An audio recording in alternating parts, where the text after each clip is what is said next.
Je sens ce besoin d'aller à la rencontre de mon bien-aimé,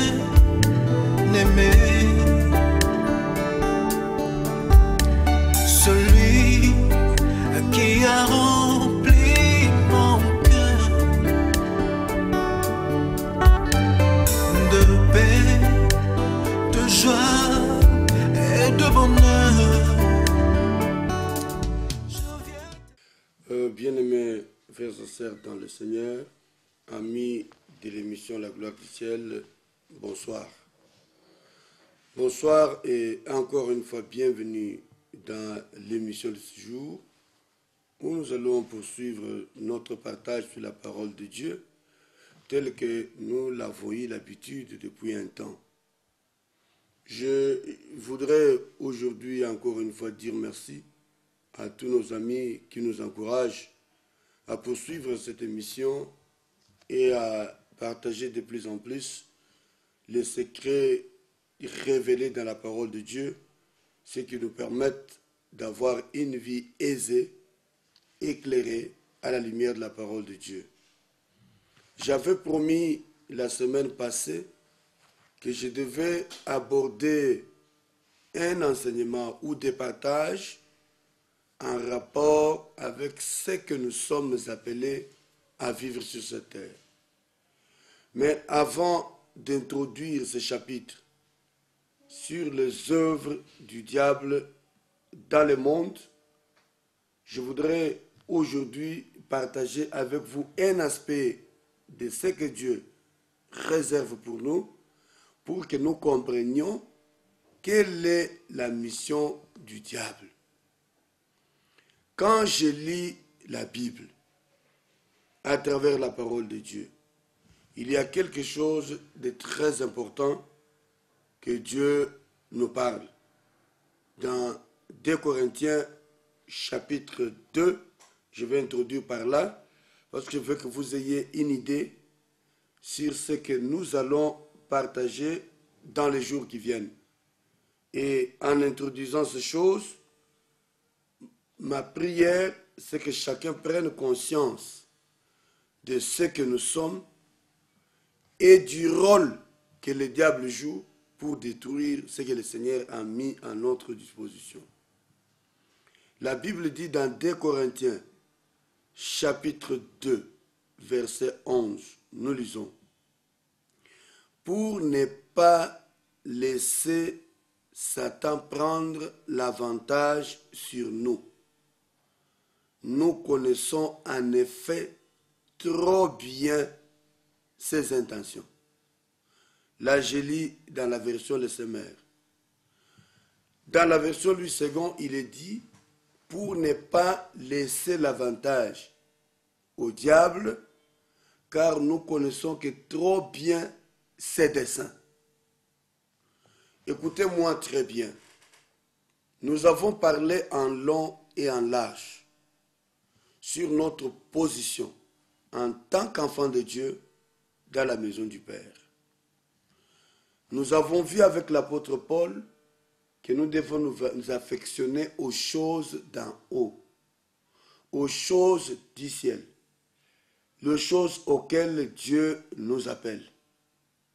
Mais écoutez, le même Paul qui nous dit « Affectionnez-vous aux choses d'en haut ». Ne vous attachez pas aux choses terrestres. Il dit les choses terrestres sont passagères, mais les choses d'en haut sont éternelles. Cette exhortation de l'apôtre Paul nous permet de comprendre que notre vie, elle ne dépend pas de ce qui est terrestre, mais elle dépend de ce que Dieu a déjà prévu au ciel. Mais l'apôtre Paul vient encore nous donner une exhortation. Il nous exhorte à nous de ne pas laisser l'avantage au diable. Ça signifie quoi? Que l'ennemi, le diable, fait tout ce qui est à son pouvoir pour obstruer les voies de Dieu dans notre vie. Lorsque j'observe la vie des hommes, des nations, des pays, des familles, vous allez voir autant de désastres, autant de destruction, autant de malédictions. D'ailleurs, dans la partie qui suit, nous parlerons des malédictions, mais même aussi les malédictions héréditaires et comment nous pouvons nous en défaire. La Bible dit, lorsque le Fils vous affranchit, vous êtes réellement libre. C'est-à-dire quand Jésus est dans votre vie, il vous donne la liberté. Il vous libère de l'emprise de l'ennemi. Il vous affranchit. Pourquoi? Parce que vous devez vivre une vie différente.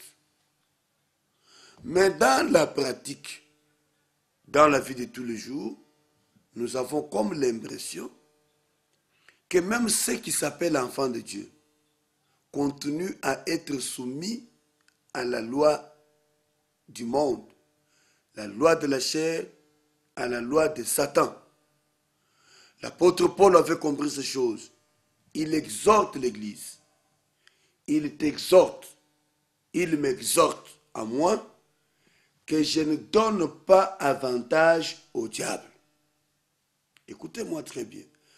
Pour ne pas donner l'avantage au diable, parce que nous connaissons très bien ses intentions. Quelles sont ses intentions? Jésus donne la parabole. Il dit un homme sorti pour s'aimer. Il met des grains dans la terre, la bonne plante. Mais l'ennemi vint tard la nuit, pendant que cet homme qui a planté se repose chez lui, il dort. Dans ce temps-là, l'ennemi vient pour s'aimer la mauvaise herbe. Quelle était son intention? Empêcher que la bonne herbe grandisse, se pousse librement et produise des fruits. Est-ce que vous m'écoutez très bien?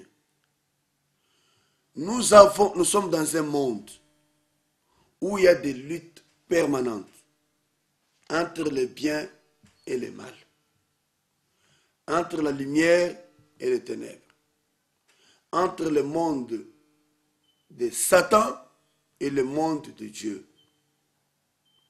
Je sais que Satan n'est pas content que je sois en train de vous révéler ces choses. Parce que de la compréhension de ces choses dépendent votre vie harmonieuse, votre liberté et votre succès. Nous avons devant nous un combat dans le monde spirituel. Dans le monde spirituel, j'avais dit qu'il y a toujours deux mondes. Dans le domaine spirituel, deux domaines. Le monde de Satan et le monde spirituel de Dieu. Ou soit vous marchez avec Dieu, vous êtes libre de ce que le diable fait, ou vous marchez avec le diable, il vous possède. Et si vous êtes avec Dieu, vous commettez des erreurs, vous ouvrez la porte à Satan et vous lui donnez l'avantage. La Bible dit donner l'avantage, c'est-à-dire le laisser prendre le dessus sur vous. Je suis venu aujourd'hui, à travers cette émission, vous interdire de laisser à Satan, le diable, l'ennemi, prendre les dessus sur votre vie. Parce que si vous le laissez prendre les dessus sur votre vie, il va vous écraser. Notez très bien, tout le long de cette partie que nous entamons, nous reviendrons de temps en temps sur ce passage pour ne pas laisser l'avantage à Satan. Nous avons donc des choses que nous devons faire, la vie que nous devons mener. Nous devons veiller sur notre vie. Je crois que je vous ai parlé de beaucoup de choses dans lesquelles nous devons être prudents. Il y a des choses que nous devons éviter si nous sommes des dieux. Si nous avons donné notre vie à Christ, nous devons faire les choix. Et la vie est caractérisée par des choix. Nous avons des choix à faire. Ton avenir dépend du choix que tu auras fait. Si tu fais un mauvais choix, tu auras donné l'avantage à l'ennemi qui prendra le dessus sur toi. Comment donnes-tu avantage à l'ennemi? Comment donnes-tu avantage à l'ennemi? C'est en marchant de manière qui n'honore pas Dieu. Mais nous verrons qu'à cause de la vie que nous avons menée, nous avons ouvert la porte à l'ennemi. Et le diable est venu entrer. Voilà pourquoi par moments nous sommes sous la malédiction. Nous sommes sous la domination. Et généralement, les gens, quand ils commettent des choses dont ils commencent à se poser des questions, pourquoi cela, Seigneur? Ils ne comprennent même pas les motivations. Un homme sérieux, un homme bien, se retrouve en train de pratiquer certaines choses. Quand on lui pose la question, pourquoi il l'a fait? Il dit qu'il ne comprend rien, il croit que c'est de l'envoûtement. Il n'y a pas envoûtement si tu n'as pas ouvert la porte à Satan. Ne donne pas avantage à l'ennemi dans ta vie. Ne donne pas avantage. C'est sur ça que nous allons nous étaler dans les tranches qui suivent, à partir d'aujourd'hui. Mais lisons encore un autre passage qui me permet d'introduire ce que je suis en train de parler. Et ce passage, je voudrais que chacun retienne d'un côté sa position dans les royaumes. Parce que la Bible dit que nous sommes du royaume. Quel royaume? Royaume de Dieu. Si tu es né de nouveau et que tu es devenu enfant de Dieu, il faut fermer toutes les portes par lesquelles l'ennemi peut entrer et prendre le dessus sur toi. Il y a naturellement le péché, il y a naturellement la légèreté de vie, il y a naturellement les choses que nous menons, la vie que nous menons. Mais lisons un passage où l'apôtre Paul nous révèle des richesses très importantes dans Éphésiens chapitre 3, versets 8 à 10. Nous lisons. L'apôtre Paul dit ceci. En moi qui suis le moindre de tous les saints, cette grâce a été accordée. Notez, la grâce a été accordée.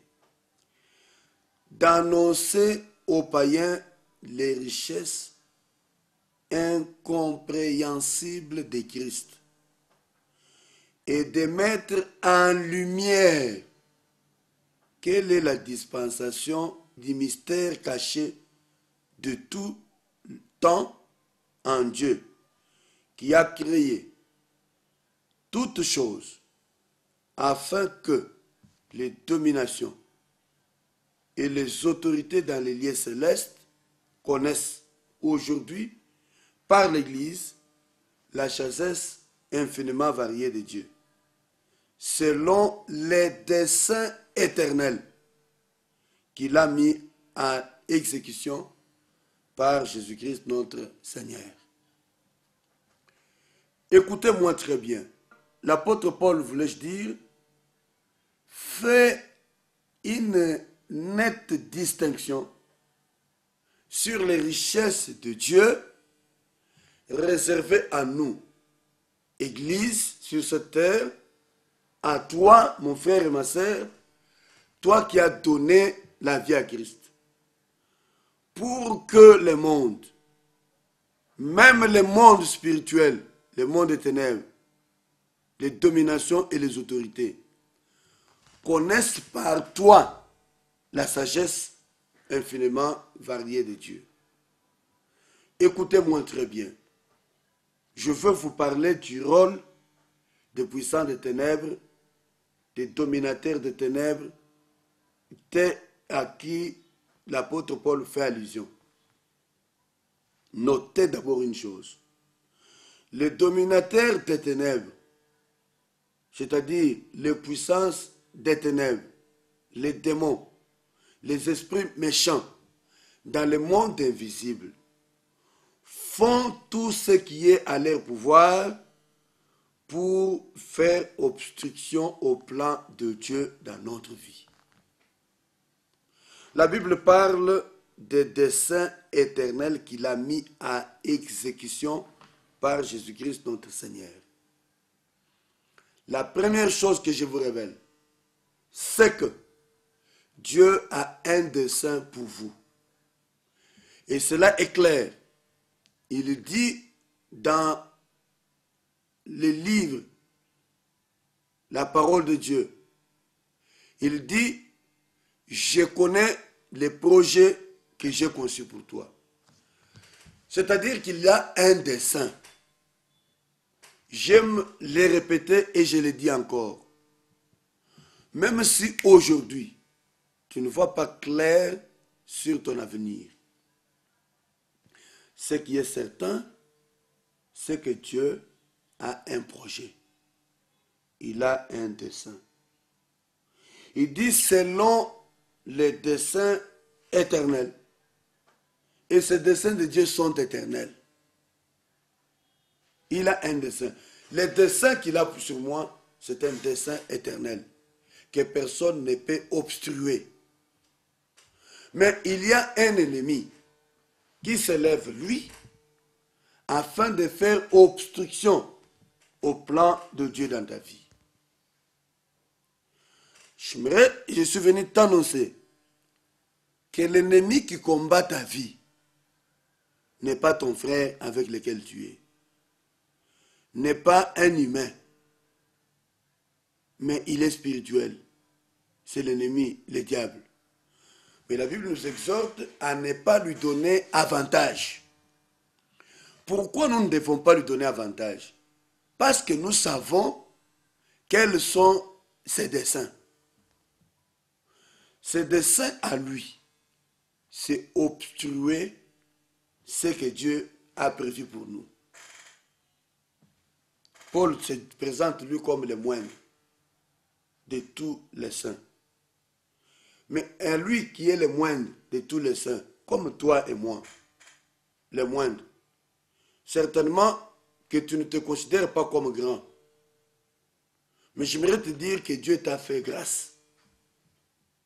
Tu es bénéficiaire de la grâce et de la faveur de Dieu. Cette faveur de Dieu, elle repose sur toi. À moi, les moindres. Aux yeux des gens, tu apparais comme si rien n'était.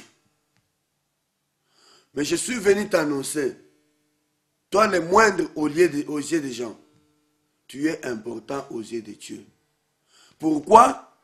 Parce que Dieu a un dessein éternel dans ta vie. Et ce dessein-là, il est déjà mis en exécution par Jésus-Christ. L'arrivée de Jésus dans le monde, c'était pour qu'il mette en exécution ce dessein. Ce dessein concerne les richesses incompréhensibles de Christ. Ces richesses sont à nous.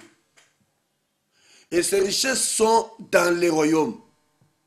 C'est pourquoi l'apôtre Paul lui-même dit, affectionnez-vous aux choses d'en haut.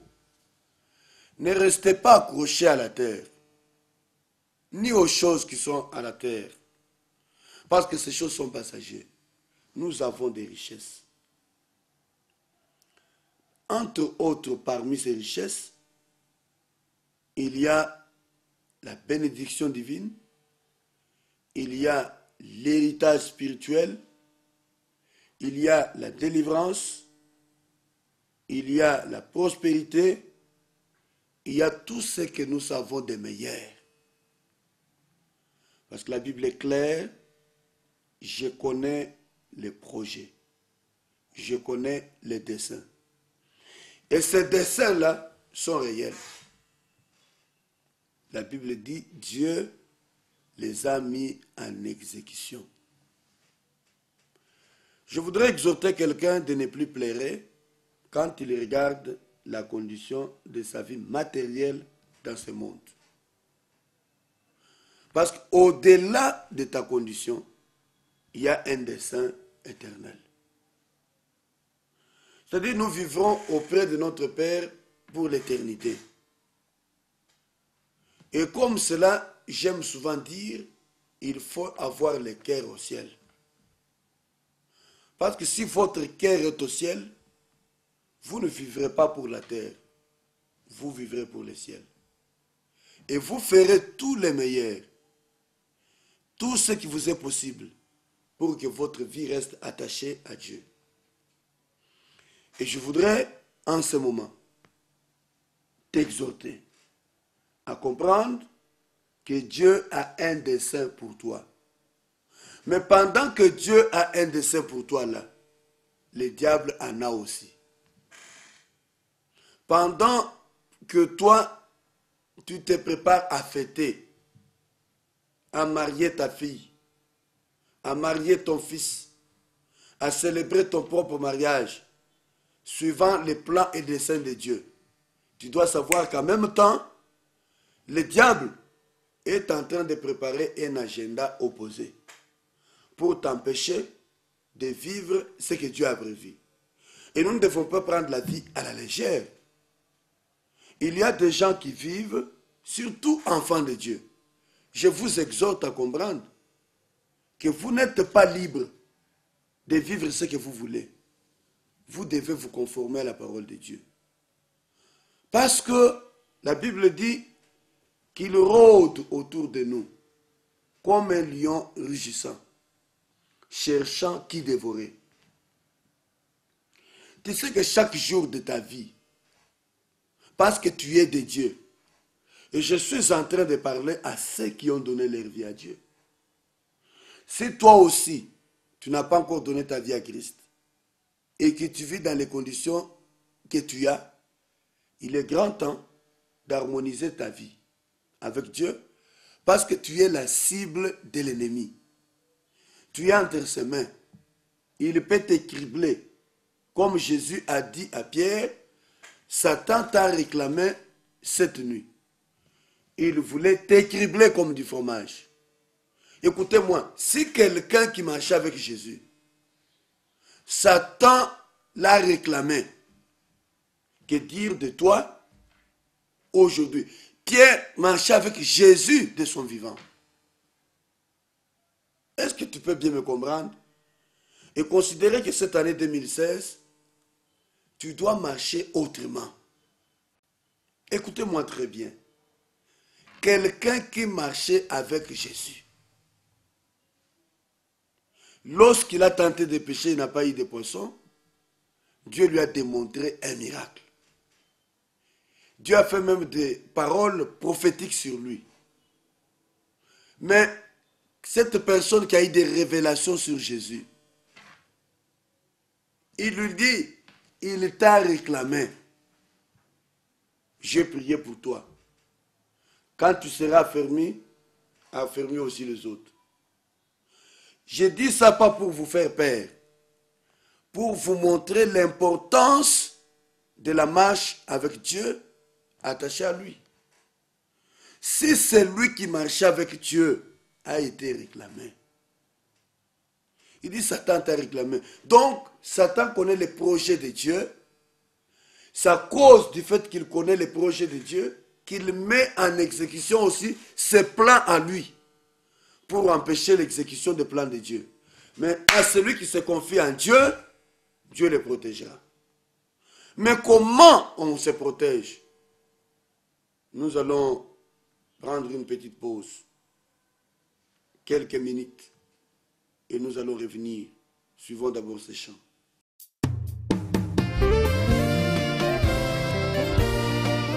L'amour est une personne qui a quitté le ciel pour la terre des hommes. L'amour est une personne qui a fait preuve de son amour par ses blessures d'amour. L'amour est une personne qui a goûté à la mort pour acheter les morts. L'amour est une personne qui a quitté le ciel pour sauver les hommes. Je t'aime, tu le sais, je dépends dans mon cœur, et mon cœur brûle d'amour pour toi. Tu es mon yayaé. Je t'aime, tu le sais, je dépends dans mon cœur, et mon cœur brûle d'amour pour toi. Tu es mon Jésus.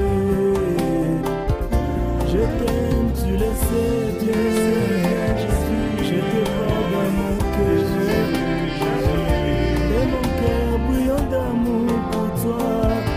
Tu es mon chamaï. Je t'aime, tu le sais bien. Je dépends dans mon cœur, et mon cœur brûle d'amour pour toi. Tu es mon papa.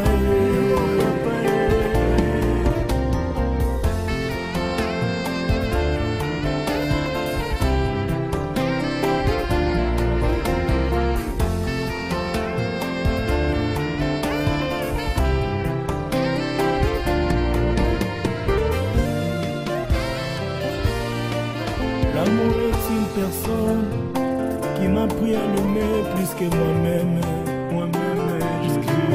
L'amour est une personne qui a ôté la sentence de la malédiction dans ma vie. Oh oui, l'amour est une personne qui aussitôt entrée dans mon cœur a séduit toute ma vie. L'amour est une personne qui s'est sacrifiée tout en étant sacrificateur. Oh oui, l'amour est une personne qui me conduit dans le chemin qu'il est lui-même. Lui-même, je le sais. Tu me portes dans ton cœur, et mon cœur brûle d'amour pour toi. Tu es mon Jésus. Je t'aime, tu le sais. Je te porte dans mon cœur.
Merci, bien-aimé dans le Seigneur. Je veux que tu restes branché sur cette émission et que tu notes l'heure et le jour de l'émission sur la chaîne où tu es en train de suivre, parce qu'il faut que tu suives la suite. Cette partie est très importante. De cette partie dépend ta vie. Et si tu découvres des choses pour lesquelles tu dois mettre ta vie en ordre, n'hésite pas de les faire. Quel que soit ton âge spirituel, Tu peux avoir donné ta vie à Christ depuis des années. Mais le problème, c'est que tu as donné avantage au diable, qui est en train de te cribler. La Bible est claire. Dieu dit ceci. Il t'a réclamé. Ça, c'est Jésus qui parle. Bien-aimé, ne donne pas avantage à l'ennemi. Ne donne pas avantage à Satan. Mais, écoutez, l'apôtre Paul parle de dominateur ou domination et autorité dans les lieux célestes. Il dit que il faut que ces dominations-là et les autorités dans les lieux célestes connaissent par l'Église la sagesse infiniment variée de Dieu. Selon quoi? Selon les desseins éternels.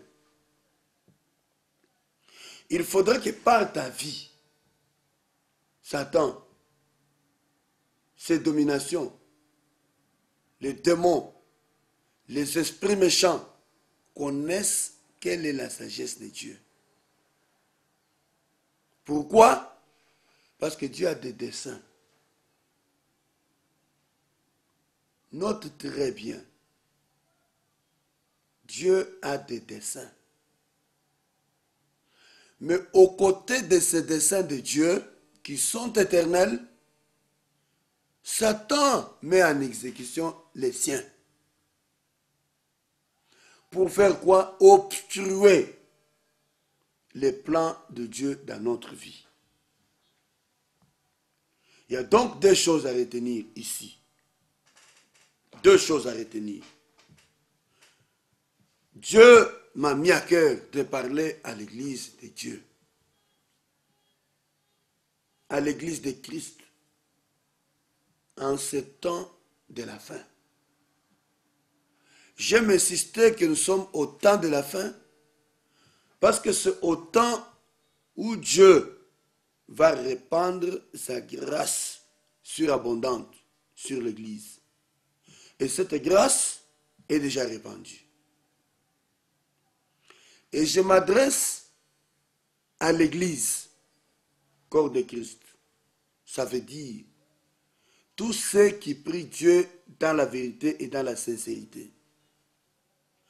Qu'ils doivent comprendre que c'est surtout en ce moment qu'ils ne doivent pas donner avantage au diable. Particulièrement aux hommes de Dieu. Vous qui menez une vie de légèreté. Vous avez les troupeaux de Dieu que le Seigneur vous a donnés à paître. S'il y a de légèreté dans votre vie et que vous avez donné avantage au diable, sachez que même tous ceux qui sont sous votre autorité sont criblés par l'ennemi. Nous connaissons ces desseins. Parce que celui qui enseigne a une autorité sur ce qu'il enseigne. Et si celui qui enseigne, qui encadre, qui exerce l'autorité sur un troupeau, est déjà entre les mains de Satan parce qu'il a donné avantage à Satan, imaginez le sort de ceux qui sont sous son autorité. Imaginez le sort. Homme de Dieu, évangéliste, docteur, prophète, apôtre, pasteur, quel que soit votre ministère, même dans l'église locale, vous êtes diacre, ancien, Dieu a répandu sa grâce. Nous sommes encore au temps de la grâce où Dieu fait sa faveur. Et Dieu a besoin d'une église puissante en ce temps de la fin. L'église qu'il va utiliser pour confondre le monde. Parce que la Bible dit que les dominations, les autorités dans le monde céleste connaissent par l'Église, je note bien, par l'Église, la sagesse infiniment variée de Dieu. Aujourd'hui, au lieu que le monde connaisse par l'Église la sagesse de Dieu, l'Église fait la folie dans le monde. Quand je parle de l'Église c'est moi qui prie Christ, c'est toi qui as reçu Christ, c'est toi et moi qui marchons avec Christ. Nous ne devons pas nous mettre dans une position où Dieu est déshonoré, où Dieu est insulté, où Dieu ne mérite aucun honneur. Bien-aimés dans le Seigneur, arrêtons de chosifier les choses de Dieu. Arrêtons de faire insulter le nom de Christ. Afin qu'il sache par l'Église que tu sois serviteur appelé au ministère de l'itinérance, ou que tu sois dans l'église locale, que tu sois enfant de Dieu, brebis ayant reçu Christ dans ta vie, il y a le dessein de Dieu sur ta vie. Et il faut que le monde, même le monde des ténèbres, connaisse par l'Église la sagesse de Dieu. Comme je prie que l'Église de Dieu à Kinshasa change en ce temps de la fin, Dieu a besoin de outres neufs dont il va se servir. Et la Bible dit, si tu sépares ce qui est vil de ce qui est précieux, tu seras comme ma bouche. Quelle est ta conduite dans le travail de Dieu? Quelle est ta conduite en tant que serviteur de Dieu? Quelle est ta conduite en tant que servante de Dieu? En tant que chanteur dans l'église? En tant que diaconesse? En tant que protocole? Aujourd'hui, l'église est devenue comme un lieu de rencontre. Vous trouvez les protocoles dans l'église qui s'engrossent entre elles. Vous trouvez les choristes qui font des bêtises. Vous trouvez des diacres, des diaconesses, parfois même des personnes mariées qui mènent une vie de légèreté. Comment les autorités, les dominations, connaîtront-elles par l'Église la sagesse variée de Dieu? En ces derniers temps, nous sommes au temps où Dieu veut révéler sa sagesse au monde. Et Dieu ne se servira pas des anges qui viendront du ciel. Ils se serviront des humains qui ont reçu sa vie sur cette terre, sur lesquels il exécute ses desseins. Il ne se servira pas d'un homme qui tomberait du ciel. Il dit, après avoir parlé par des prophètes, aujourd'hui il parle par les fils, qu'il a établi héritier de toutes choses. Et c'est lui qui sanctifie les fils, et ceux qui sont sanctifiés sont issus de lui-même, d'un seul. C'est pourquoi il n'a pas honte de les appeler frères. Dieu a placé en nous un mystère caché. C'est ce que l'apôtre Paul est en train de dire. D'annoncer aux païens les richesses incompréhensibles de Christ et de mettre en lumière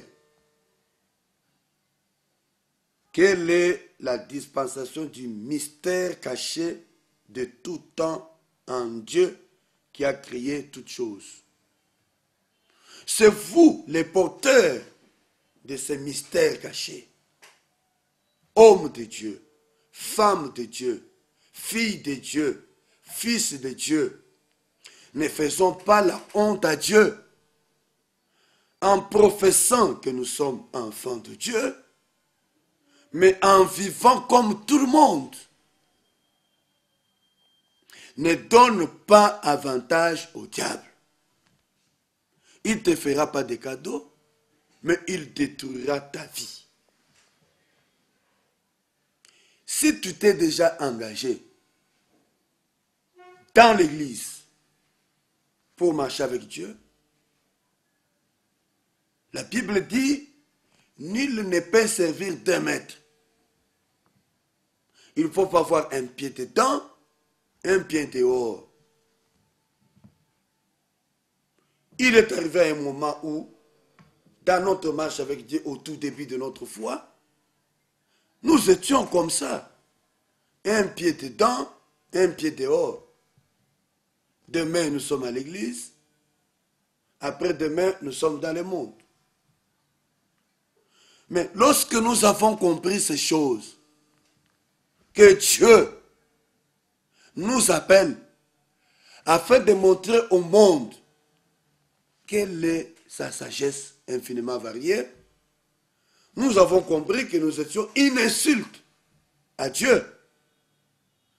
Nous sacrifions de nouveau Christ et qu'il faut prendre un engagement. Demandez à Dieu de vous aider. Si vous sentez que vous ne le pouvez pas, arrêtez de faire le ministère comme vous le faites. Parce qu'on ne peut pas se cacher devant Dieu. Tu peux se cacher devant un homme. Tu fais ce que tu fais et Dieu va te mettre à nu. Parce qu'il n'y a rien de caché qui reste caché. Mais nous sommes appelés à révéler les mystères cachés de Dieu. Mystère de tout temps. Révélé à nous qui sommes les moindres des serviteurs. Comme l'apôtre Paul le dit. Notez très bien, ne donne pas avantage au diable. Je disais donc qu'il y a deux choses. La première, c'est que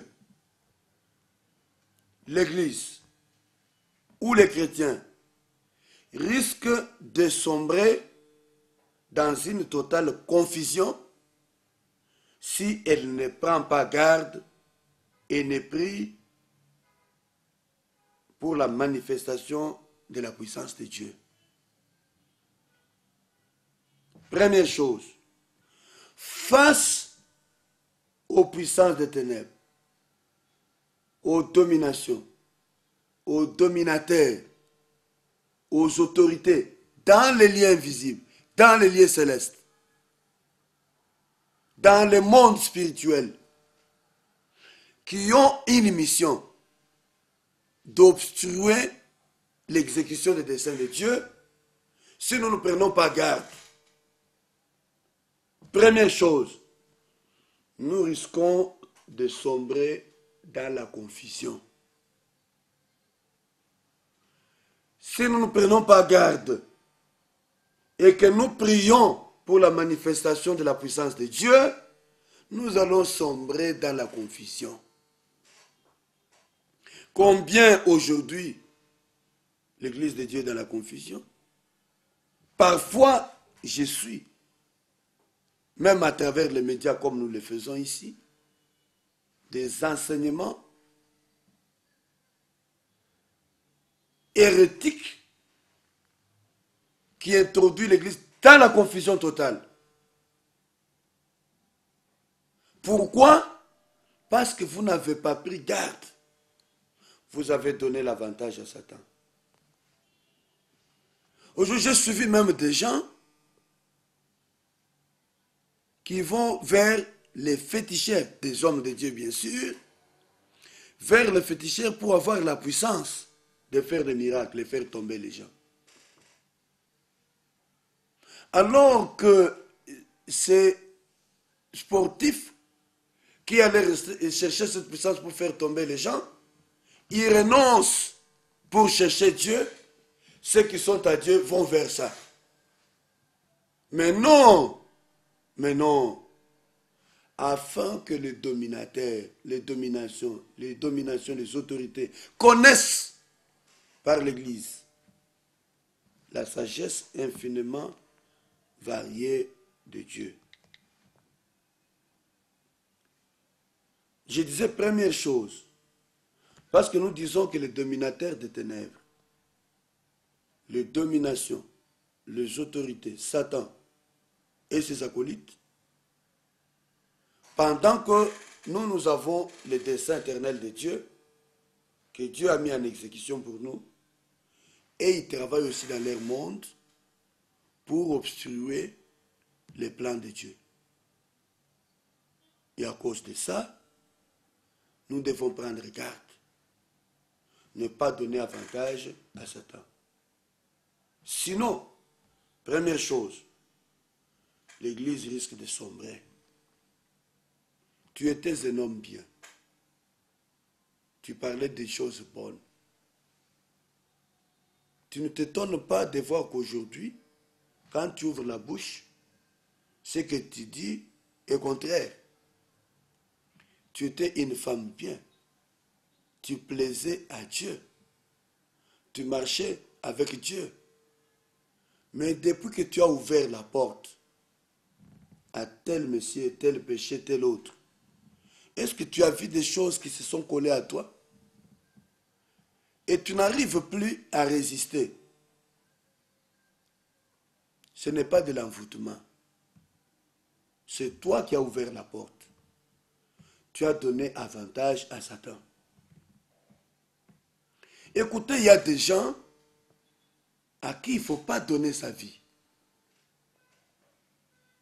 On m'a raconté une histoire d'une jeune fille qui revenait de l'école. Un monsieur l'a pris dans une belle Jeep. Il a déposé là où il allait. Ils se sont donné rendez-vous. Est-ce que je peux avoir ton numéro? Oui, voici mon numéro. Ils se sont appelés. Jusqu'à ce qu'un jour, ils se sont retrouvés dans une chambre d'hôtel. Là, pendant qu'ils dormaient avec le monsieur s'est transformé en serpent. Et la vie était toute confuse. Tu risques de sombrer dans la confusion.